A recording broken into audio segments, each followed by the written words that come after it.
Bonjour à toutes, je suis Doriane, journaliste aux Nouvelles Esthétiques et Spa de Beauté, les médias de référence pour les professionnels de la beauté et du bien-être. Vous écoutez Objectif Réussite, le podcast 100% terrain, pensé pour celles qui veulent faire évoluer leur institut avec clarté, ambition et sérénité. Dans chaque épisode, j'accueille un expert du secteur pour creuser ensemble une problématique concrète que vous rencontrez au quotidien en cabine. Qu'il s'agisse de fidélisation, de vente, de positionnement ou de carte de soins, ici pas de théorie floue. Vous repartez avec des clés pratiques et des idées actionnables à appliquer dès demain dans votre institut. Prête à faire passer votre activité au niveau supérieur ? Alors c'est parti pour l'épisode du jour. Aujourd'hui, nous allons aborder un sujet incontournable pour les esthéticiennes, la prise en charge des clientes ménopausées. Pourquoi c'est important ? Eh bien, parce que la ménopause, c'est un tournant dans la vie d'une femme. Un moment souvent marqué par des bouleversements hormonaux, émotionnels, physiques. Et bien souvent, c'est à leur esthéticienne que les femmes se confient à ce sujet. En tant qu'esthéticienne, vous avez un rôle clé à jouer. Pas pour remplacer les médecins bien sûr, mais pour offrir une écoute, un espace bienveillant et des soins adaptés à cette période de transition. Alors, quels mots éviter ? Quels gestes privilégier ? Floriane Pelletier, esthéticienne et fondatrice de l'Institut C'est du Joli, va nous révéler quelques solutions concrètes. Bonjour Floriane. Bonjour Doriane. Pourquoi ce sujet est important pour vous ? Alors, pour plusieurs choses. Depuis que je fais des massages et que je m'adresse par défaut, en fait, sans faire exprès, il se trouve que la plupart de mes clients sont entre 45 et 55 ans. À chaque fois qu'elles viennent, elles égrènent un des symptômes. Donc, au début, moi qui ai 40 ans, je me disais juste, bon, c'est le début de la vieillesse, c'est ce qui nous attend toutes. Et en fait, petit à petit, je me suis aperçue que, non, pas du tout. C'est la ménopause, certes, c'est pas une maladie, mais il y a des vraies solutions qui existent pour mieux vivre ce passage.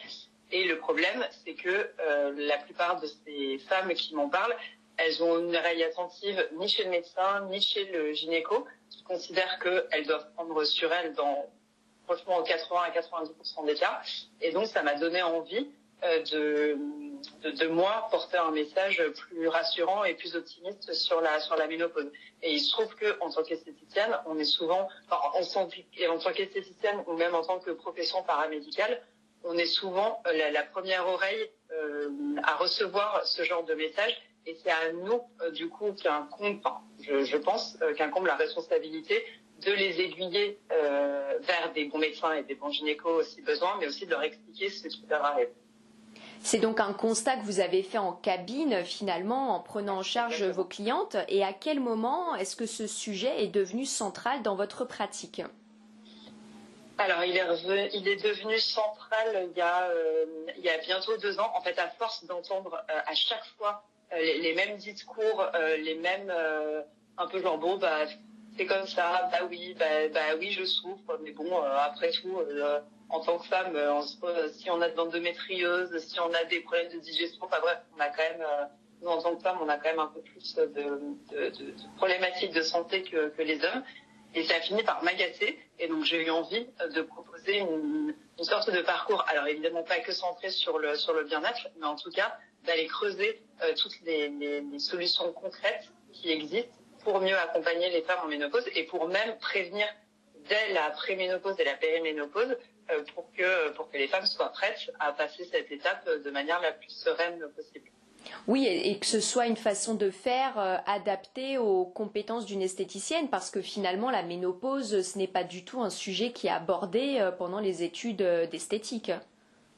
Alors, c'est pas du tout un sujet qui est abordé, mais de toute façon, c'est un sujet qui n'est pas abordé non plus en médecine. C'est-à-dire que sur les dizaines de médecines, s'ils ont un jour consacré à la ménopause, c'est déjà pas mal. Donc aujourd'hui, on a quand même, alors c'est une étude américaine, mais jusqu'à il y a 1 an, on avait 9 médecins sur 10 qui se considéraient pas capables d'accompagner les femmes en ménopause, tout simplement parce que y a pas d'études sur le sujet, il y a peu de livres. Donc là, depuis 1 an et demi, et notamment poussé sur le marché américain, ça change extrêmement vite. Il y a de plus en plus de personnes, d'influenceurs qui prennent la parole sur le sujet et qui lèvent le tabou. mais ça passe, enfin, ça commence par en bas. C'est-à-dire, c'est pas les études scientifiques qui font que ça avance, c'est les esthéticiennes, c'est les coachs sportifs, c'est les coachs nutritionnistes qui, eux, amènent leurs clientes à se rendre compte de leur état et à leur proposer des solutions.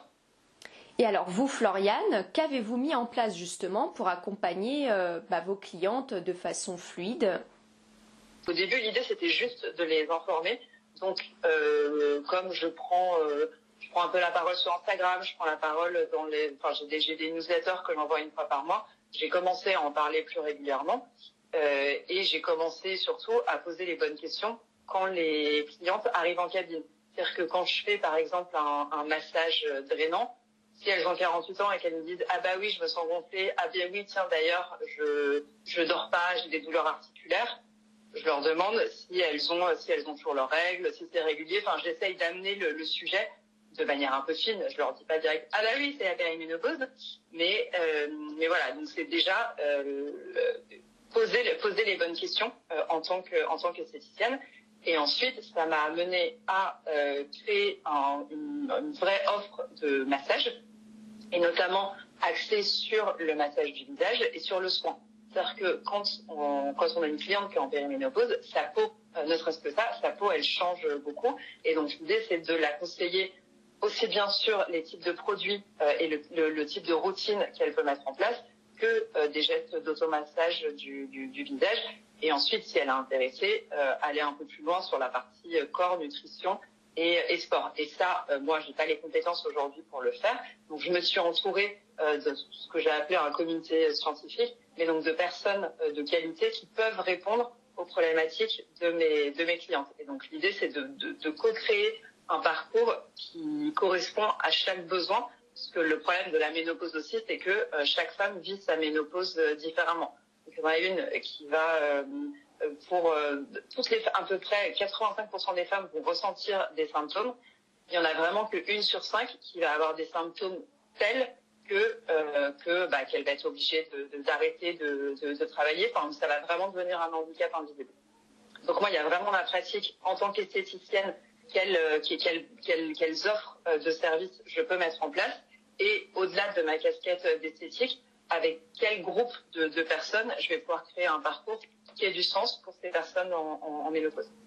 Et quand vous parlez de l'écoute active de vos clientes, est-ce que vous leur posez des questions spécifiques pour amener le sujet de la ménopause tout en douceur? Parce que comme vous dites, on ne va pas arriver avec ses gros sabots et dire « Ah bah oui, ça c'est la ménopause ou la périménopause ». Alors, il y a effectivement les deux, trois premières. Enfin, dans l'écoute active, l'accès, c'est quand même effectivement le mot écouter. Donc, à chaque fois qu'elles viennent pour la première fois, je leur demande ce qui les a amenées à venir. Et ça, que ce soit pour le corps ou pour leur visage, je leur demande ce qu'elles attendent de ce rendez-vous. Et ça me permet ensuite, moi, d'enchaîner. J'ai aussi, et ça de manière plus visuelle et donc rassurante pour elles, j'ai dans ma cabine une bibliothèque qui est une bibliothèque de contenu féminin, dans lesquels il y a aussi des contenus sur la ménopause. Donc ça peut être elle-même qui aborde le sujet en voyant des titres des livres. Et puis en général, quand on commence un peu à parler, il y a aussi si elles sont en couple et que je sais qu'elles sont en périménopause.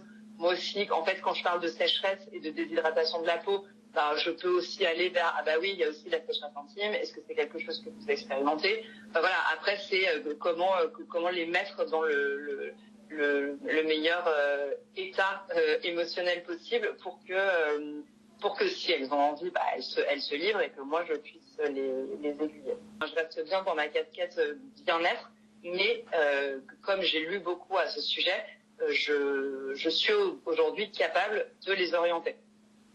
Et au niveau de votre approche, notamment en termes de soins visage, quelles sont les techniques spécifiques que vous mettez en place par rapport à une cliente qui n'est pas encore concernée? C'est surtout sur la partie massage, là je parle de la partie visage, sur les types de massages que je peux proposer. il y a des demandes qui sont très spécifiques.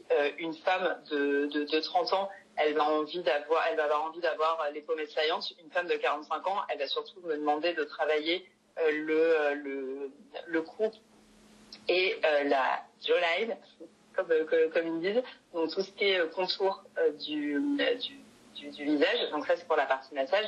Et pour la partie soin, une femme qui est en périménopause, je vais beaucoup plus travailler sur l'hydratation.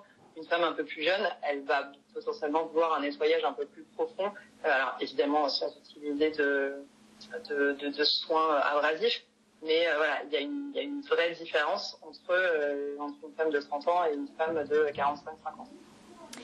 Et en ce qui concerne les conseils personnalisés, vous disiez que vous n'hésitez pas à renvoyer vos clientes vers d'autres professionnels quand ça ne relève pas de votre expertise. De quel type de professionnel vous vous entourez ? Alors, dans la spécialisation sur la ménopause, le plus important, c'est je me suis entourée d'une gynéco. Il y a une vraie désinformation scientifique sur le sujet, qui fait que les femmes, comme elles n'ont souvent pas trop de réponses par le corps chez le corps médical, elles vont aller vers du paramédical. Ce qui peut être, c'est un très bon complément, mais en général, ça suffit pas à bien gérer sa ménopause. Donc, prendre le temps de réexpliquer le rôle des hormones en ménopause pour que ensuite elles puissent avoir davantage envie d'aller chercher un gynéco qui pourra les aider concrètement. Et après, je me suis entourée aussi de nutrition et sport. La première problématique des femmes en ménopause, au-delà des douleurs qu'elles peuvent ressentir, c'est quand même la prise de poids, et notamment au niveau du ventre. Et ça c'est extrêmement esthétique, mais les massages et les cures minceurs qui existent en santé esthétique vont évidemment pas suffire sur le long terme à ce que la femme retrouve un corps qui lui convient. Et donc l'idée, c'est comment est-ce que, en termes d'alimentation, alors il y a tout un sujet sur l'alimentation anti-inflammatoire. Donc comment est-ce que moi je peux leur donner des clés pour ensuite leur donner envie d'aller plus travailler cette approche-là. Quel type de sport il faut faire quand on est en ménopause. Donc c'est pas le yoga ou le pilates, ça suffit pas. Il faut aussi faire plus de cardio, il faut aussi soulever du poids. Donc voilà. Et moi je peux dire ça et je peux rentrer un peu dans les détails. Après je suis ni coach en nutrition ni coach sportif. Donc c'est certainement pas moi qui vais leur faire leur parcours sportif. Mais en revanche, j'ai les bonnes personnes vers qui les amener. Et je considère que, ce que moi je fais en créant cet écosystème, les personnes vers qui je le renvoie me le redonnent bien aussi. Évidemment que il n'est pas question d'affiliation ou autre, c'est pas du tout monétisé, mais c'est juste des bonnes pratiques où on permet entre nous d'aller créer un parcours qui va correspondre aux besoins de la cliente. Et est-ce que vous avez une ou deux anecdotes concrètes à partager sur ces clientes qui sont en périménopause ou ménopausées, qui sont sorties satisfaites d'un soin avec vous, de l'approche dont vous avez fait preuve à leur égard ? Moi, je considère que j'ai réussi. Au-delà des résultats esthétiques qui étaient attendus, qui sont quand même la première raison pour laquelle les clientes viennent. Quand elles viennent faire un soin ou un massage, elles ont pas forcément en tête que moi j'ai une expertise sur la ménopause. Donc moi je considère que j'ai gagné si je leur fais se rendre compte de ce qu'elles sont en train de traverser, que non c'est pas normal, que non elles sont pas obligées que c'est pas que dans leur tête et qu'elles sont pas obligées de souffrir en silence et qu'elles repartent avec une petite action à faire. Et donc, en exemple d'anecdote, il y a, j'ai par exemple une cliente qui a plus de 55 ans et qui a été ménopausée à 49 ans, qui, elle, pour le coup, elle a eu aucun problème à me parler des douleurs intimes qu'elle avait lors de chaque rapport avec son conjoint, mais sans faire forcément le lien avec la ménopause. Et donc là, c'est moi qui lui ai dit, mais attendez, en ménopause, la sécheresse intime, ça va jusqu'à l'atrophie vaginale. Enfin, on rentre dans des détails concrets, mais c'est pas normal. Ça se soigne. Et donc, si votre gynéco il vous dit que c'est pas grave, vous allez voir un autre gynéco. Et donc ça, enfin, je sens que la cliente, elle est repartie en étant un peu plus optimiste et confiante sur ah bah oui, c'est pas parce que j'ai 55 ans que ma vie intime elle est finie. Et enfin, Floriane, si vous ne deviez donner qu'un seul conseil à une esthéticienne sur ce sujet spécifiquement, qu'est-ce que ce serait? De s'écouter elle-même si elle a plus de 40 ans et qu'elle commence à voir son corps qui change, enfin, de voir elle ce que ça lui fait pour être davantage à l'écoute des problématiques des clientes et pour pas justement reproduire ce schéma qu'on peut nous dire chez le médecin en disant ah bah oui, bah c'est comme ça et il faut faire avec. Et donc après si l'envie leur en vient, de plus s'informer sur le sujet pour être capable d'être une oreille attentive aussi en ménopause et d'aiguiller leur cliente. Ce que je comprends, c'est que derrière chaque cliente ménopausée, il y a une femme qui mérite d'être écoutée, comprise et accompagnée avec justesse. Donc en tant qu'esthéticienne, votre posture, vos mots, vos gestes peuvent vraiment faire la différence. Si certaines esthéticiennes sont intéressées par votre démarche, Floriane, et veulent en savoir plus, elles vous contactent comment ?